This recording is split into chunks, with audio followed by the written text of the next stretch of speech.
माधवी और आप देख रहे हैं स्वामी न्यूज। और अब समाचार विस्तार से। रेलवे चाइल्ड लाइन अजमेर द्वारा रेलवे स्टेशन पर बच्चों की देखभाल और संरक्षण के लिए एक दिवसीय कार्यशाला का आयोजन किया गया, जिसमें जीआरपी, आरपीएफ और रेलवे स्टाफ ने भाग लिया।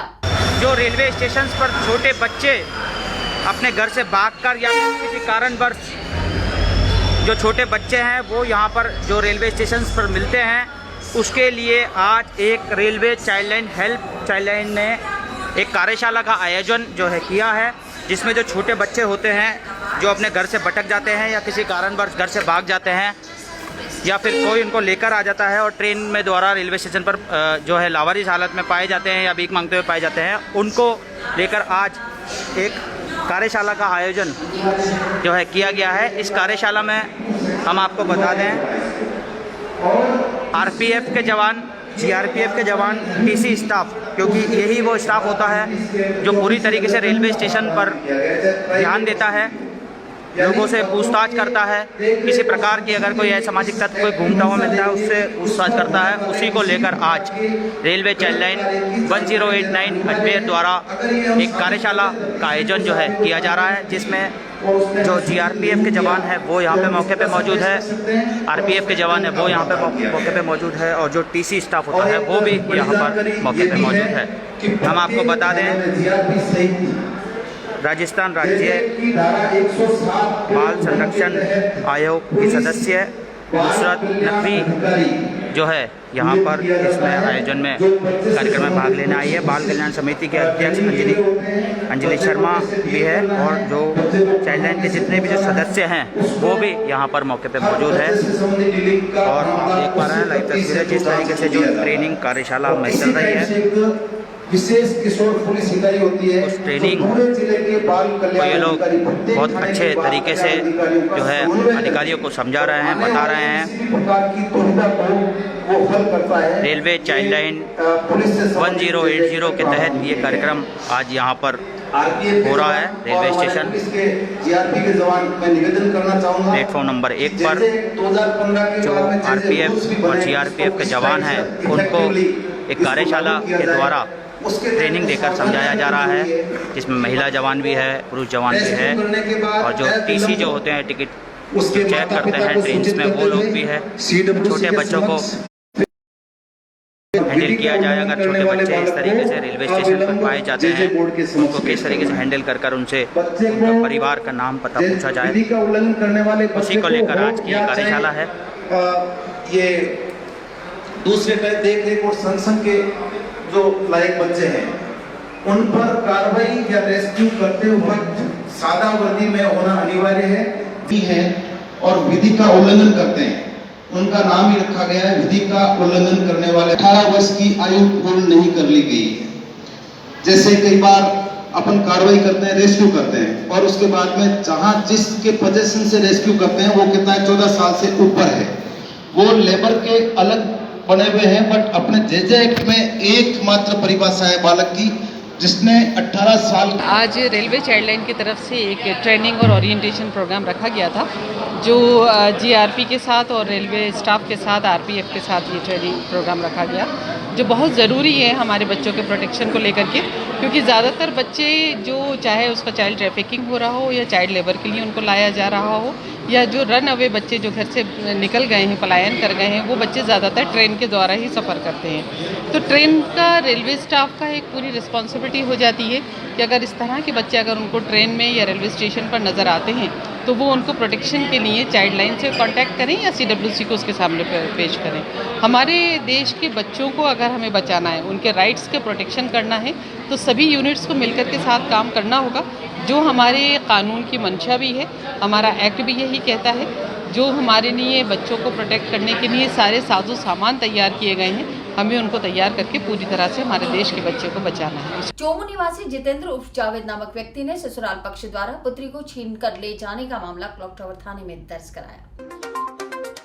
अजमेर दरगाह जियारत करने आए चौमू निवासी जितेंद्र राणा उर्फ जावेद नामक व्यक्ति ने क्लॉक टावर थाने में ससुराल पक्ष के खिलाफ मुकदमा दर्ज कराया। जावेद ने बताया कि उसके ससुराल पक्ष के लोग रेलवे स्टेशन के बाहर से उसकी बच्ची को जबरन उससे छीन कर ले गए और उसके साथ मारपीट भी की। इस संबंध में पुलिस ने मामला दर्ज कर जांच शुरू कर दी है। कल दिनांक 28/7/2021 को जितेंद्र राणा उर्फ जावेद जो इटावा बोबजी चोमू के पास का रहने वाला था, जिसने थाने पे उपस्थित होकर एक रिपोर्ट इस आशय की पेश की कि दिनांक 25/7 को मैं अपनी बेटी गुन्नू उर्फ अमायरा के साथ यहाँ दरगाह जियारत करने के लिए आया था। तो उसी दौरान पीछा करते हुए मेरे सास ससुर खुर्शीदा, ससुर इमामुद्दीन और मेरी चाची सास, चाचा ससुर और अन्य 8-10 लड़के जो एकदम से आए और रेलवे स्टेशन के जैसे ही मैं बाहर निकला स्टेशन रोड पे, वहाँ मेरे साथ इन्होंने घेर के मेरे को रोका और मारपीट की। और मारपीट करने के साथ साथ कि मेरी बच्ची अमायरा को मेरे से छीन के ले गए। इस पर प्रकरण दर्ज किया गया है और जांच की जा रही है। ये जयपुर के रहने वाले हैं, मुरलीपुरा जयपुर के रहने वाले हैं। उसके जो ससुराल पक्ष के लोग हैं, जिसमें उसकी पत्नी, उसके सास ससुर और चाचा ससुर वगैरह सब शामिल थे। साथ में उसका कहना ये था कि ये 8-10 अन्य लड़के लेके आए थे। ससुराल पक्ष से परेशान होकर एक महिला ने कलेक्टर के सामने इच्छा मृत्यु की गुहार लगाई। महिला ने परेशानी बताते हुए कहा कि उसे ससुराल पक्ष द्वारा प्रताड़ित किया जा रहा है। ससुराल पक्ष से परेशान होकर महिला ने कलेक्टर के सामने इच्छा मृत्यु की गुहार लगाई। महिला ने अपनी परेशानी बताते हुए कहा कि उसने अंतर्जातीय विवाह किया है और ससुराल पक्ष के लोग लगातार उस पर घर से बाहर निकलने का दबाव बना रहे हैं। साथ ही ससुराल पक्ष द्वारा मारपीट भी की जाती है। इस संबंध में पीड़िता ने कलेक्टर को ज्ञापन देकर न्याय की मांग की। जी सर, मैं कलेक्टर से इसलिए मिलने के लिए आई क्योंकि मैं अब इच्छा मृत्यु चाहती हूँ और या तो फिर कोई अच्छे से न्याय मिले मुझे, इसीलिए पेश होना चाहती हूँ। क्योंकि मेरी सासू, देवर, जेठ ये सब मुझे इतना परेशान कर रहे हैं और वजह सिर्फ एक ही है कि मैंने अदर कास्ट से शादी की है। ये है ओबीसी से और मैं हूँ एससी से। तो बस मेरी नीचे जाति को लेके ये हर दिन आए दिन लड़ाई झगड़ा, मारपीट, गाली गलौज, गंदे गंदे शब्द बोलना, वो बहुत अजीब तरीके से सब कुछ सब सह रही हूँ, मैं सब कुछ सहन कर रही हूँ। लेकिन आज धीरे धीरे करते इतना लंबा समय बीत गया कि अब मुझे घर से बाहर निकालने की पूरी तैयारी कर दी इन्होंने कि अब घर से बाहर निकलना है। 2-1 दिन में मेरे ऑर्डर आ जाएंगे कि मुझे घर से बाहर निकलना है। मैं जाऊंगी कहाँ घर से बाहर कहाँ जाऊँगी। ना तो मेरे पैर वाले मुझे ना अपनाते, ना ससुराल पक्ष में भी कोई नहीं मेरा है जो सहारा सिर्फ पति का है और ये मेरे 2 बच्चे। अब इन्हें लेके मैं कहाँ जाऊँगी। एक तो कोरोना की इतनी बड़ी महंगाई और ये सब कुछ, अब घर चलना भी मुश्किल सा हो गया। अब ऐसे लग रहा है कि शायद मैं बच्चों को पढ़ा पाऊँगी या लिखा पाऊँगी। ऐसे तो घर से बाहर जाना मेरी शादी 2016 में हुई थी 26/11 को। ये आदर्श नगर में रहते हैं। जब से शादी हुई तब से हम वहीं रह रहे शुरू से ही, और वहीं पे धीरे करते हैं लड़ाई शुरू कर दी। पहले तो मेरी निम्मी हुई तब तो मम्मी ने संभाला, फिर धीरे मेरे जेठ जी के दबाव में आके वापस वही नाटक शुरू कर दिए कि मेरी तरफ बोलती नहीं, ना देखती, बस जितने हो सके उतने लड़ाई के तरीके से बातचीत करेगी। मेरे ये बाबू हुआ तब प्रेगनेंसी भरे प्रसव पीड़ा में इसने मम्मी ने मेरे साथ मारपीट की गलत तरीके से। और मेरे देवर ने उसके पहले मेरी जब छोटी गुड़िया थी तब ये 8-9 महीने की थी, उस टाइम मेरे देवर ने मेरे यहाँ सिर पे चाकू से वार किया। उसके चाकू ने वो चाबी थी उससे वार किया। उसके पहले मेरे साथ गलत तरीके से बर्ताव किया, जो उसकी मैंने यहाँ पे थाने में रिपोर्ट दी थी। उसकी FIR भी कटी हुई जिसपे STH का मुकदमा इन पे दर्ज हुआ। सोफिया गर्ल्स कॉलेज में फाइनल ईयर स्टूडेंट के लिए अंडर ग्रेजुएट और पोस्ट ग्रेजुएट के M सेमेस्टर परीक्षाओं की शुरुआत की गई। सोफिया गर्ल्स कॉलेज में फाइनल ईयर स्टूडेंट के लिए अंडर ग्रेजुएट और पोस्ट ग्रेजुएट के M सेमेस्टर परीक्षा की शुरुआत की गई। परीक्षा के दौरान सोशल डिस्टेंस का ध्यान रखा गया, साथ ही सैनिटाइजर कराया गया और गेट पर थर्मल स्कैनिंग भी की गई। इस परीक्षा में 250 परीक्षार्थियों ने भाग लिया। सोफिया गर्ल्स कॉलेज में फाइनल ईयर स्टूडेंट्स के लिए UG और PG के लिए एंड सेमेस्टर एग्ज़ाम्स की शुरुआत की गई और पूरे प्रिकॉशंस के साथ सोशल डिस्टेंसिंग मेंटेन करके हमने पहले कल प्रेपरेशन किया, पूरे क्लासरूम्स को सैनिटाइज़ किया। फिर सोशल डिस्टेंसिंग मेंटेन करते हुए बहुत सारे रूम्स के अंदर बहुत अच्छी खुली वातावरण में हमने स्टूडेंट्स के लिए सीटिंग अरेंज किया गया है। गेट पर थर्मल स्कैनिंग किया गया है, सैनिटाइज़र्स रखे गए थे अलग अलग जगहों पे ताकि बच्चे सैनिटाइज़र्स यूज़ करके अंदर आए। और हमने स्टाफ को सबको उनसे वैक्सीनेशन सर्टिफिकेट लिया। हमने कॉलेज में 2 कैंप्स भी कराए थे स्टाफ और स्टूडेंट्स और उनकी फैमिली मेम्बर्स के लिए, और हमने बच्चों से भी वैक्सीनेशन सर्टिफिकेट लिया है ताकि हमें पता चले कि बच्चे भी वैक्सीनेटेड हैं। उनको अवेयरनेस दिया गया कि वो वैक्सीनेशन लगवाएं उनकी सुरक्षा के लिए, और ये सारी तैयारी कर हमने बच्चों के लिए, उनके फाइनल ईयर स्टूडेंट्स के लिए एग्ज़ाम्स शुरू किए हैं। और मैं यही चाहती हूँ कि बच्चों का फ्यूचर अच्छे से निकले, और इसीलिए हमने उनके लिए समय रहते उनके एग्ज़ाम शुरू करा दिए ताकि उनकी रिज़ल्ट डिक्लेयर होकर वो अपने आगे के लिए कहीं पर उनको पढ़ने जाना है वो जा सकें। आज कौन सा सब्जेक्ट का था एग्जाम? आज BCA, BBA, BCom और आर्ट्स में ज्योग्राफी का पेपर था। अराउंड एक सेशन में अराउंड 250 स्टूडेंट्स ने एग्ज़ाम दिया था। हमारे 2 सेशंस चल रहे हैं। सुबह 9 बजे से 10:30 बजे, और दोपहर का सेशन है 12 बजे से 1:30 बजे का सेशन है। अजमेर में पुरानी और झज्जर बिल्डिंग को हटाने के लिए राजस्थान कोर्ट के द्वारा किए गए आदेश की अवमानना करने पर नगर निगम को नोटिस जारी किया गया। अजमेर में पुरानी व जर्जर बिल्डिंग को हटाने के लिए राजस्थान हाईकोर्ट द्वारा आदेश जारी किए गए थे, लेकिन नगर निगम द्वारा कोर्ट के आदेश की पालना नहीं करने पर अवमानना नोटिस जारी किया गया, जिसके अंतर्गत 4 हफ्ते में जवाब नहीं देने पर संबंधित अधिकारियों के खिलाफ कोर्ट द्वारा कार्रवाई की जाएगी। आज एक PIL थी जिसमें बहुत पहले अपने राजस्थान हाई कोर्ट ने एक ऑर्डर दिया था कि अजमेर में वॉल्ड सिटी में जितनी भी बिल्डिंग है जो पुरानी है और जिनकी हालत जर्जर हो रही है उनको हटा दिया जाए या उनके मालिकों को नोटिस दिया जाए हटाने के लिए। परंतु ये जो नवीन अटल साहब ने PIL लगाई थी उस पर अभी तक कोई नगर निगम अजमेर में कार्रवाई नहीं करी। तो आज नोटिस दिया गया है कि कंटेम्प्ट क्यों ना उनके खिलाफ किया जाए और 4 हफ्ते में उनको जवाब देना है, नहीं कहेंगे तो उनके खिलाफ कानूनी कार्रवाई होगी। नर्सिंग एसोसिएशन ने अपनी मांगों को लेकर कलेक्ट्रेट के बाहर विरोध प्रदर्शित किया। एसोसिएशन ने अपनी मुख्य मांग में समय अवधि बढ़ाने की मांग रखी। नर्सिंग एसोसिएशन ने अपनी मांगों को लेकर कलेक्ट्रेट के बाहर विरोध प्रदर्शन किया। कोविड हेल्थ सहायक के सदस्यों ने कहा कि पूर्व में भी ज्ञापन दिया गया था, परंतु उस पर कोई कार्यवाही नहीं की गई। एसोसिएशन द्वारा सरकार से समयावधि बढ़ाने की मांग रखी गई। इस संदर्भ में कलेक्टर को मुख्यमंत्री और चिकित्सा मंत्री के नाम ज्ञापन दिया गया। आज हम सभी कोविड हेल्थ सहायक हमने माननीय कलेक्टर साहब को हमने कई बार इस लेके रिगार्डिंग ज्ञापन भी दे दिया है, और हमने सीएमएचओ साहब को भी इस चीज़ से अवगत करा दिया था, और मुख्यमंत्री जी को भी हमने कलेक्टर साहब के माध्यम से ज्ञापन दिया। चिकित्सा मंत्री जी को भी हम पर्सनली जाकर के ज्ञापन देकर आए, लेकिन अभी तक हमारी मांगों को एक बार भी माना नहीं गया। जो कि हमारी अंतिम तिथि 31 जुलाई 2021 रखी गई थी, अभी तक हम लोगों का एक्सटेंशन पीरियड कोई भी लेटर किसी भी तरह का नहीं आया। 31 तारीख के बाद हम लोगों जितने भी कोविड हेल्थ सहायक वर्कर लगे हुए थे वह सभी मृत्यु दरों को कम करने के लिए लगे हुए थे, और हम हमारा काम सभी निष्ठा से कर रहे हैं। घर घर सर्वे का काम कर रहे हैं, दवा वितरण का काम कर रहे हैं। यदि तीसरी लहर, आप सभी जानते हैं कि तीसरी लहर चरम पर है, और हम सभी अपना काम ईमानदारी से कर रहे हैं। एसीबी द्वारा रिश्वत मामले में गिरफ्तार किए गए सहायक विकास अधिकारी को आज न्यायालय में पेश किया गया। न्यायालय द्वारा 12 अगस्त तक आरोपी को न्यायिक अभिरक्षा में भेजने के आदेश दिए। रिश्वत के मामले में गिरफ्तार आरोपी मुकेश काकाणी को एसीबी ने आज न्यायालय में पेश किया। जिला परिषद के सहायक विकास अधिकारी को एसीबी द्वारा कल 11,000 की रिश्वत लेते रंगे हाथों गिरफ्तार कर लिया गया था।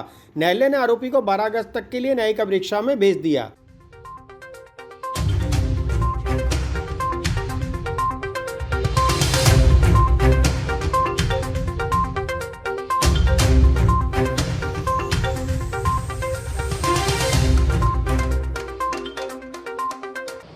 मुलजिम मुकेश काकाणी को आज कोर्ट के अंदर पेश किया।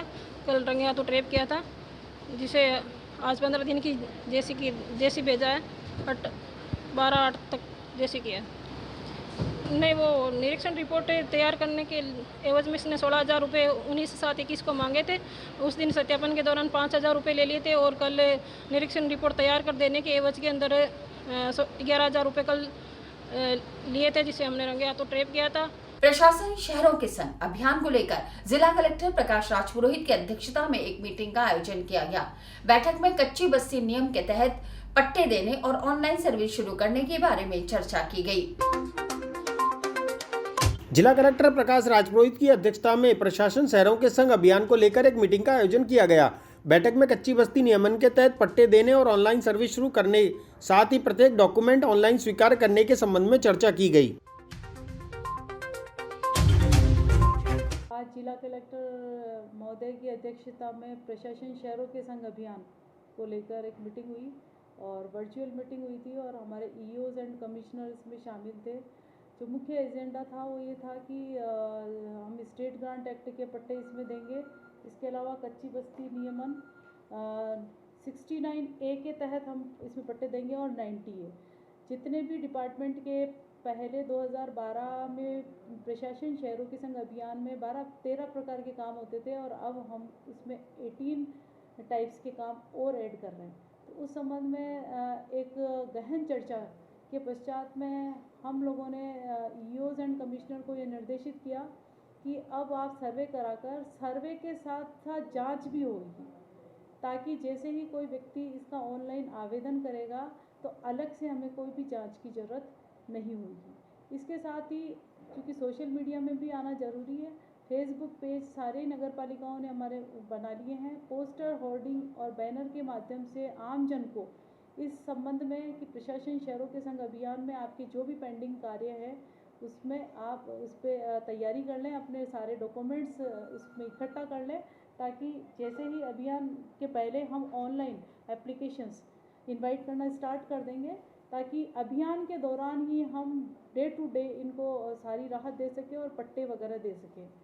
इसके अलावा बहुत सारी अभी लोकल बॉडीज़ में हम ऑनलाइन सर्विसेज करने जा रहे हैं, जिसमें से जैसे 90A के एप्लीकेशंस हैं उनको ऑनलाइन और ऑनलाइन ही उनकी स्वीकृति जारी होएगी। साथ ही बिल्डिंग परमिशन। पीड़िता को 8 साल से प्रताड़ित कर देह शोषण करने का मामला सामने आया है। पीड़िता ने बताया कि सूर्य प्रताप नामक व्यक्ति अश्लील वीडियो बनाकर परेशान कर रहा है। इस संबंध में युवती ने पुलिस अधीक्षक कार्यालय में गुहार लगाई। महिला को 8 साल से प्रताड़ित कर देह शोषण करने का मामला सामने आया। इस संबंध में पीड़िता ने पुलिस अधीक्षक कार्यालय पहुंचकर मदद की गुहार लगाई। पीड़िता ने जानकारी देते हुए बताया कि सूर्य प्रताप नामक व्यक्ति शादीशुदा है और उसके बाद भी 2 महिलाओं को झांसा देकर अपने साथ रख रखा है, उसमें से पीड़िता भी एक है। इस संबंध में पीड़िता ने रामगंज थाने में मुकदमा दर्ज कराया। सुनवाई नहीं होने पर आज युवती ने जिला पुलिस अधीक्षक कार्यालय पहुंचकर आरोपी के खिलाफ कार्रवाई की मांग की।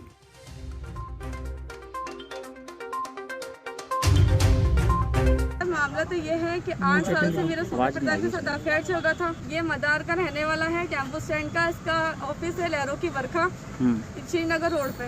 ये 8 साल से इसकी एक वाइफ थी, उसको उसने छोड़ दिया। सेकंड वाइफ थी, उसको भी लीगल रख रखा है मेरी तरह, उसको भी उससे कोई शादी वादी नहीं करी है, उससे एक औलाद पैदा कर ली। तीसरी मैं मिली इसको फेसबुक पे 2014 के अंदर। मैं भी पहले मैरिज हो चुकी थी, लेकिन बट इसके बाद इसने मेरे को वहाँ से बुला लिया। मेरी 9 महीने की बेटी थी, इसने उसको भी छुड़वा दिया कि तू वहाँ नहीं रहेगी, मैं तेरे को सब मकान सब कुछ दूंगा। 8 साल तक इसने बंदे ने मेरे लिए कुछ भी नहीं किया। 8 साल से झूठ बोल के मेरे साथ यूज़ किया है। होटल में लेके जाता था, नशे की दवाइयाँ मिला के नशे की दारू पिलाता। नशे के बाद मेरे को उसने गंदे वीडियोस बना रखे, जिसके अंदर मैं खुद नशे में पड़ी हुई हूँ और इसकी वीडियो देखना, खुद कैमरा सेट कर रहा, सब कुछ कर रहा। उसके खिलाफ मेरे पास सारे सबूत है, सारी रिकॉर्डिंग है, फोटोज है, मेरे पास क्या नहीं है उसके खिलाफ। फिर मैंने FIR दर्ज कराई रामगंज थाने में जाके। रामगंज थाने वालों ने FIR दर्ज कर ली, सब कुछ कर लिया, मुकदमा दर्ज कर लिया। मैं अपने बयान देके आई हूँ, मेडिकल करवा के आई हूँ, मैंने सब कुछ करवाया उसके खिलाफ। लेकिन अभी तक सोमवार को मैंने बयान दिए वहाँ पर, उसके बाद सर बोलते हैं मेरे को आज 4 दिन से उसको बिल्कुल पकड़ा नहीं है। 4 दिन से मैं वहाँ जाके आई हूँ, सर ने आज मेरे को बुलाया, CI सर के पास गई मैं सर आपने उसको पकड़ा क्यों नहीं? मैंने फ़ोन भी करा कि बेटा उसकी अभी है ना कॉपी नहीं आई है बयान की। मैंने सर सेम डे कॉपी आ जाती है, आप कैसे कह रहे हो कि कॉपी नहीं आई है बयान की? ये बताओ, जब कॉपी आ चुकी है तुम किस बात से उसको पकड़ नहीं रहो? मेरे से बोलते हैं कि है ना वहाँ पर है ना वो है नहीं अजमेर के अंदर, और वो अगला सूर्य प्रताप सिंह मेरे को है ना मैसेज कर रहा है, फ़ोन कर रहा है, कह रहा है कि तू बाहर आके मकान ले ले, 20 लाख रुपए ले ले, सेटलमेंट कर ले तू सब कुछ और इस केस को खत्म कर। वो मेरे को धमकी देता है कि तू केस वापस नहीं लेगी तो मैं जान से मार दूंगा। लेकिन पुलिस वालों को इतना भी नहीं है कि आज मैं बाहर घूमती, कल को मेरे को कुछ होता है तो पुलिस वाले उसको पकड़ क्यों नहीं रहे? मुझे आप ये बताओ पहले। तो 3 अबॉर्शन कराया, 16 मार्च को मेरा अबॉर्शन कराया है इसी साल के अंदर। ये अबॉर्शन इसने मेरे को टैबलेट्स वगैरह देके, पिल्स वगैरह देके अबॉर्शन कराया। इससे पहले जो अबॉर्शन कराया था वो आदर्श नगर के अंदर कराया था, उससे पहले जो अबॉर्शन कराया था उसने वो पिल्स देके कराया था मेरे। और जो भी इसके आज तक वीडियो है, मेरे पास 100 वीडियो, करीब 3000 फोटो, कुछ ऐसे हैं इसके जो इसके खिलाफ है। मेरे खिलाफ कुछ भी नहीं है, क्योंकि मैंने 8 साल इस पर विश्वास करके इसके साथ में रही। इसने बोला तू मेरी वाइफ है, तू मेरा सब कुछ है, तो 8 साल मैंने इसको सब कुछ दिया। 8 साल तक मैंने क्या नहीं दिया। आज मैं यदि प्यार नहीं करती, कुछ नहीं करती, तो उसके बच्चे भी मैं पेट के अंदर नहीं रखती। क्योंकि तू मेरे से शादी करे तो ठीक है, नहीं तो मेरे फ्यूचर के लिए ऐसा कुछ करके दे जिससे मेरा फ्यूचर बने। फिर लाइफ के अंदर तू और मेरा कोई मतलब नहीं रहेगा। इसका मैंने नाम लिखवाया, इसका बाहुबली नाम बिल्डर्स के नाम से है ना, श्रीनगर रोड पे ऑफिस बना हुआ है लहरों की वर्का, उसने मेरा नाम लिखवाया बाहुबली के नाम से। इसका सूर्य प्रताप नाम है, मैंने सूर्य बनवाया। इसके लिए मैंने क्या नहीं करा। आज तक मेरे पूरे खानदान में सब कुछ पता है कि इन दोनों का चक्कर चल रहा है, लेकिन इसकी वाइफ को ही झूठ बोलता आ रहा है कि मेरी फ्रेंड है। इसके घर में कोई भी परेशानी होती, मैं चाहती थी वहाँ पर, मैंने इसको उसके घर वालों को समझाया, लेकिन आज उसकी वाइफ को फोन कर रही है, उसका वाइफ का फोन बंद आ रहा है। इसने मेरे को नसीराबाद के अंदर एक तरंग से फ्लैट दिलाया था, वो भी इसकी वाइफ के नाम पर फ्लैट है, मेरे नाम पर कोई फ्लैट नहीं है। इसने 1 करोड़ का बंगला मदार के अंदर बना रखा है। अच्छा, इसने मेरे से झूठ बोला कि है ना तेरे को मेरे घर में इनॉग्रेशन है और है ना मैं तेरे से मिल नहीं सकता हूँ। मेरे को बाद में पता चला कि इसके घर के, इसने बोला शादी वादी है मेरे घर में तो मैं मिल नहीं सकता हूँ। इसको बाद में पता चला इसकी वाइफ से कि इसके घर में इनॉग्रेशन है। आज साल एक पता, उसको भी इसने 8 साल से रख रखा है, 8 साल से मेरे को भी रख रखा है। यदि तेरे को नहीं रखना था, मैं SP सर से आई थी मिलने के, लेकिन सर 4 या 5 बजे से मैंने है नहीं, वो अभी शाम को मिलेंगे, तो मैं उनको पुलिस वालों को मैं प्रूफ दे। राजस्थान शिक्षक सेवा परिषद द्वारा नव पदोन्नत 13 जिलों से आए जिला शिक्षा अधिकारी और 2 उपनिदेशक के लिए सम्मान समारोह आयोजित किया गया। राजस्थान शिक्षक सेवा परिषद द्वारा नव पदोन्नत जिला शिक्षा अधिकारियों का सम्मान समारोह आयोजित किया गया। सम्मान समारोह कार्यक्रम तोपदड़ा के सभागार में आयोजित किया गया। इस कार्यक्रम में 13 जिला शिक्षा अधिकारी और 2 उपनिदेशकों ने भाग लिया।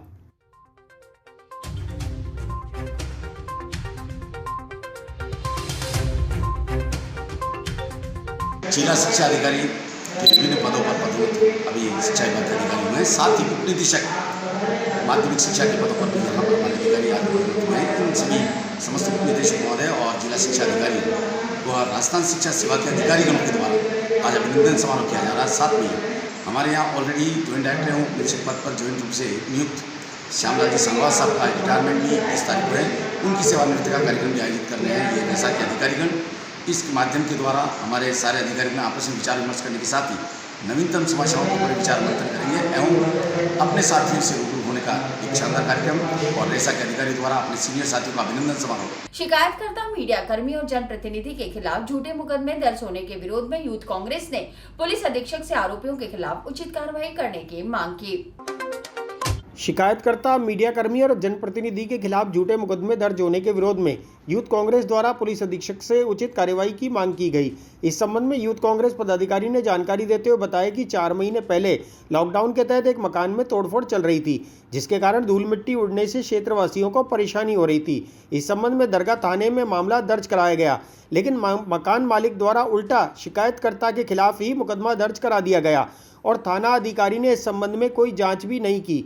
साथ ही थानाधिकारी पर मिलीभगत का आरोप लगाते हुए यूथ कांग्रेस पदाधिकारी ने कहा कि उन्हें निष्पक्ष जांच करनी चाहिए। इस संबंध में आरोपियों के खिलाफ कार्रवाई करने की मांग को लेकर युवक कांग्रेस ने ज्ञापन दिया।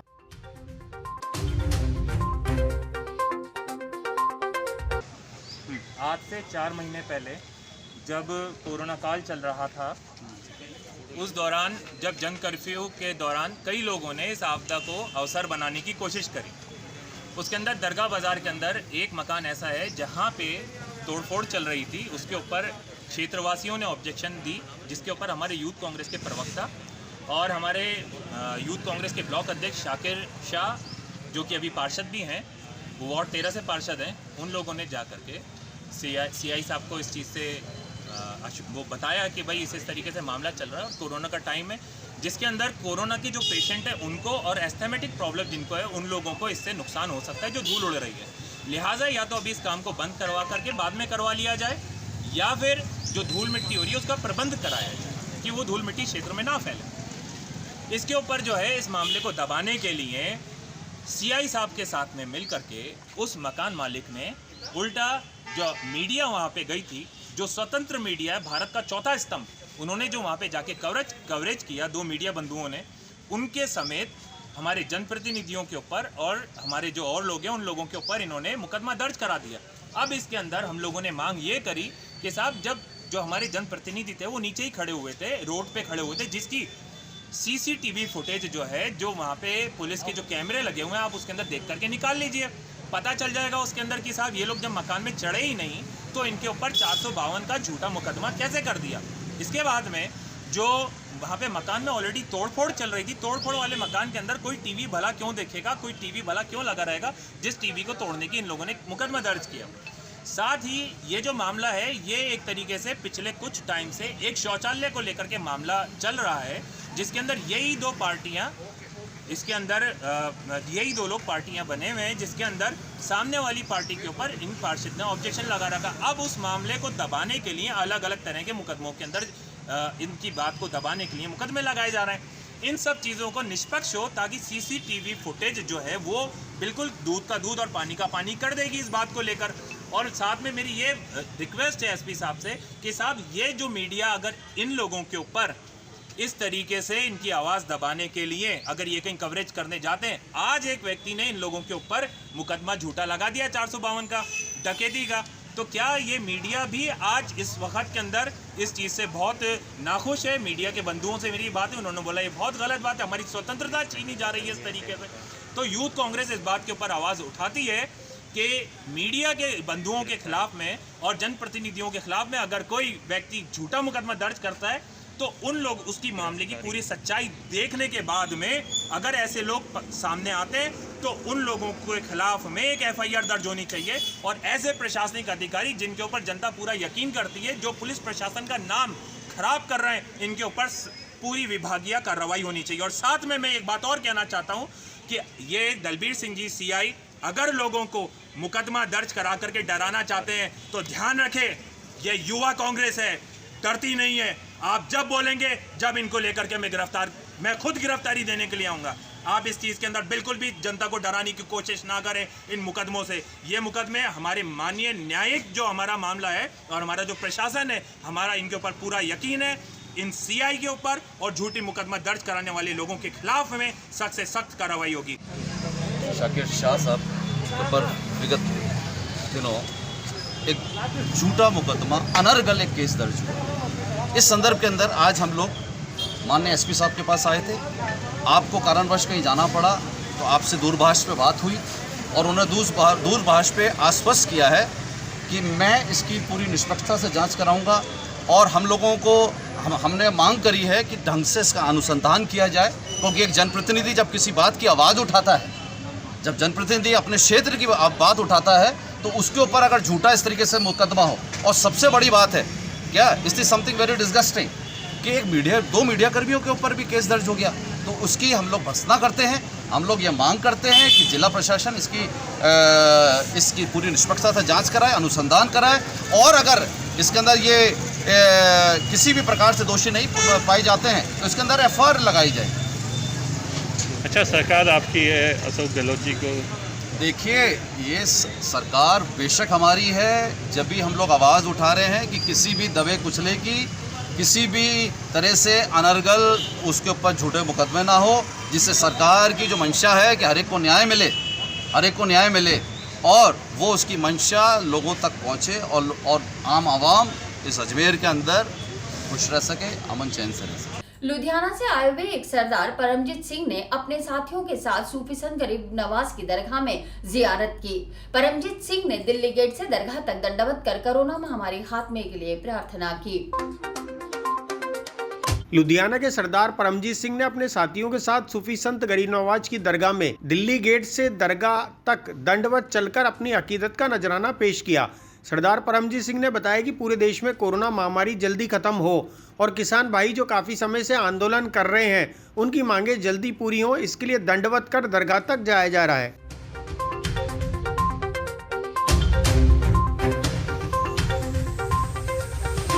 हम डिस्ट्रिक्ट लुधियाना से आए हैं, मच्छीवाड़ा से। शहर मच्छीवाड़ा से आए हैं।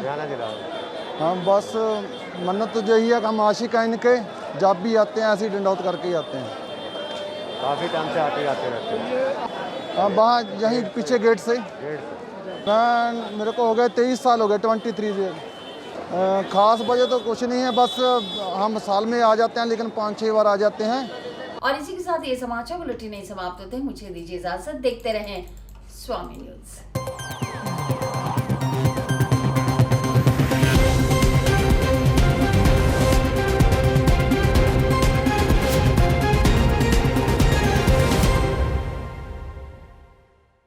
कैमरा दिखा। तो वो कैमरा छोड़, वो कैमरा देख। कोई ऊपर वाला सब देख रहा है। Sorry sister. Sorry sister. चलो brother. CP Plus HD security cameras, ऊपर वाला सब देख रहा है। फिनिश। कमला कमला कमला, वो देख, ऊपर वाला सब देख रहा है। सोनू खाएगा। CP Plus HD security cameras. नानी तेरी मोरनी को मोर ले गए, जो बचा था काले चोर ले गए। जंगलियों, जंगल में मोर नाचा, सबने देखा, वो देखो CP Plus। ऊपर वाले को अंधेरे में भी सब कुछ दिखता है। Night vision. सॉरी, अब नो मोर चोरी। Okay. CP Plus intelligent security systems, be careful क्योंकि ऊपर वाला सब देख रहा है। CP Plus intelligent security systems, be careful क्योंकि ऊपर वाला सब देख रहा है।